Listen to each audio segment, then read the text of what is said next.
Nouvelle pépite de France TV /, la série Cher Tendre dresse le portrait sensible d'une adolescente intersexe, abordant avec délicatesse un sujet quasiment inexistant dans les médias mais cher à sa créatrice, Yael Langman, attentive à sa juste représentation. Disponible en intégralité à partir de vendredi 18h sur la plateforme de France Televisions dédiée aux jeunes adultes, la fiction, sacrée meilleure série francaise à Series Mania, sera également diffusée sur France 5 en soirée. En 10 épisodes d'une vingtaine de minutes, elle retrace la quête d'identité de Sèche, la nouvelle du lycée, genrée depuis quelques mois au féminin après avoir été élevée comme un garçon, ce que ne savent pas ses nouveaux camarades. Car Sèche, victime d'un mensonge et de multiples opérations depuis l'enfance, a découvert qu'elle était ni intersexe, ni fille ni garçon.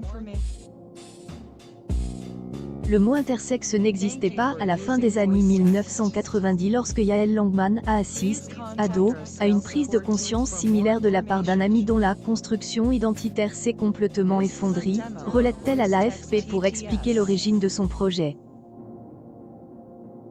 Cas est terrifiant et bouleversant à observer. Cette personne trace dans son genre à l'être bien jusqu'à ce que son médecin lui balance qu'il est hermaphrodite.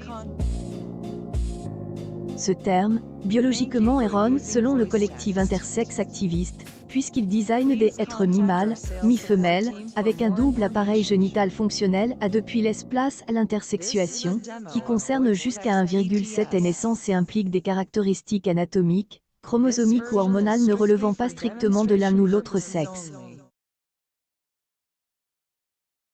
Sujet tabou qui a suscité des rejets violents de la part des producteurs sollicités par Yael Langman depuis qu'elle s'est lancée dans l'écriture de son scénario en 2012.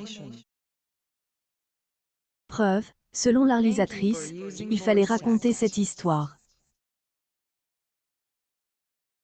Un long chemin de croix, son projet a séduit la productrice Clara Laplace, enquêtée d'une série sur le mal-être adolescent, puis la plateforme France TV /, en pointe sur les questions de diversité, plus audible dans un monde qui a changé. Le résultat a convaincu les critiques mais a surtout été bien reçu par la communauté intersexe, se réjouit Yael Langman, qui en faisait une priorité.